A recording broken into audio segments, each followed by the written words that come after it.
आज खुलेंगे ऐसे बड़े बड़े राज जो अब तक अंधेरे में छुपे हुए थे। टूटेंगे रिश्तों के भ्रम, बिखर जाएंगी उम्मीदें और होगा ऐसा अपमान जिसे कोई भी जिंदगी भर भूल नहीं पाएगा। यह कहानी सिर्फ पैसों की नहीं, बल्कि उस सच की है जो धीरे धीरे सबके सामने आएगा और हर किरदार की असली सूरत दिखा देगा। इसलिए वीडियो को अंत तक जरूर देखना, क्योंकि आखिरी मोड़ पर जो होगा उसने सबको हिलाकर रख देना है। भजन को पहले से ही इस सच्चाई का अंदाजा था, लेकिन उसने कभी सोचा नहीं था कि हालात इतने बदतर हो चुके हैं। अंजलि को कानो कान खबर भी नहीं है कि राघव सिंह राजपूत, जिनका नाम कभी रुतबे और शान से लिया जाता था, आज पूरी तरह दिवालिया हो चुके हैं। जिनके दरवाजे पर कभी गाड़ियां लाइन में खड़ी रहती थीं, आज उनके पास खाने तक के पैसे नहीं हैं। बड़ी मेसा, जिस आलीशान जिंदगी का सपना अंजलि देख रही थी, वह अब सिर्फ एक धोखा बनकर रह गया है। वह सपना अब कभी पूरा नहीं होने वाला। इस पूरे खेल की सबसे बड़ी विलेन है साधिका। बाहर से सभ्य और अंदर से निर्दयी, वह हर मौके पर राघव को नीचा दिखाती है, उनके आत्मसम्मान को कुचलती है। राघव के बचे खुचे पैसों पर भी उसी का कब्जा है। वह पैसे चुराकर रख लेती है और उन्हीं पैसों से राघव को ठीक से खाना तक नहीं देती। कभी जिस इंसान को घर का मालिक कहा जाता था, आज वही इंसान अपने ही घर में बोझ बना दिया गया है। गौरव यह सब देखकर अंदर ही अंदर टूट चुका है। वह अब और चुप नहीं रह पाता। वह अंजलि को फोन करके सारी सच्चाई बताने ही वाला होता है कि तभी राघव उसका हाथ पकड़ लेते हैं। कांपती आवाज में कहते हैं, मत बताओ उसे बहुत दुख होगा।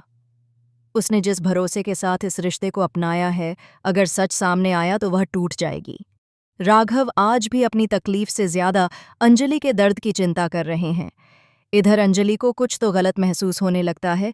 राघव की आवाज में दर्द, उनकी बातों में मजबूरी, यह सब उसे बेचैन कर देता है। वह भावुक होकर कहती है, यह किस राघव सिंह राजपूत को देख रही हूं मैं? ये वो इंसान नहीं है जिनकी छवि मेरे दिल में बनी थी। अंजलि के मन में सवालों का तूफान उठने लगता है, लेकिन उसे अभी पूरी सच्चाई का अंदाजा भी नहीं है।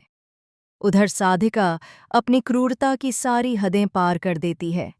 वह राघव को हुक्म देती है, जाओ बाजार से सब्जी लेकर आओ। यह बात राघव के दिल को चीर देती है। जो इंसान कभी फैसले लेता था, आज वह नौकर की तरह आदेश सुन रहा है। बाहर से वह चुप रहते हैं, लेकिन अंदर ही अंदर पूरी तरह टूट जाते हैं। उनकी आंखों में आंसू हैं, लेकिन वह उन्हें किसी को दिखाना नहीं चाहते। रात के सन्नाटे में राघव गौरव से अपना दर्द बांटते हैं। भारी मन से कहते हैं, मेरे पास बहू को आशीर्वाद में देने के लिए गहने तक नहीं हैं। मैंने जिंदगी भर मेहनत की, लेकिन आज खाली हाथ हूं। कुछ पल चुप रहने के बाद वह कहते हैं, मेरी तिजोरी में माँ के कुछ पुराने गहने हैं, वही मेरी आखिरी पूंजी हैं। उन्हें गिरवी रखकर पैसे ले आओ, कम से कम शादी की रस्में तो निभा सकें।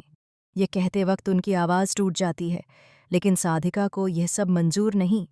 शादी की बात आते ही वह आग बबूला हो जाती है। वह राघव और गौरव दोनों का सबके सामने अपमान करती है। चिल्लाकर कहती है, इस घर पर तुम दोनों बोझ हो, बोझ! उसके शब्द तीर की तरह दिल में चुभते हैं। वह गौरव की पत्नी को भी नहीं छोड़ती और कहती है, अपनी वाइफ को साथ लो और इस घर से निकल जाओ। खुद कमाओ, खुद खर्च चलाओ। शादी के बाद यह घर हमारा रहने वाला नहीं है। यह सुनकर राघव के सब्र का बांध टूट जाता है। वह हाथ जोड़कर खड़े हो जाते हैं और कहते हैं, मेरा अब कोई नहीं है। एक पल के लिए घर में सन्नाटा छा जाता है, लेकिन साधिका का दिल नहीं पसीजता। वह ताना मारते हुए कहती है, आपकी अंजलि बहू है ना, जाइए उसके साथ बस्ती में रहिए, वहीं आपको आपकी औकात समझ आएगी। इधर अंजलि के सामने एक और तूफान खड़ा हो जाता है। वह अपनी बेटी के बदले हुए व्यवहार से टूट चुकी है। गुस्से और दर्द में वह अभय पर उंगली उठाती है और कहती है, इन्हीं की वजह से मेरी बेटी मुझसे नफरत करती है। इन्होंने मेरे परिवार को तोड़ दिया। अभय खुद को निर्दोष साबित करने की कोशिश करता है, लेकिन कोई उसकी सुनने को तैयार नहीं।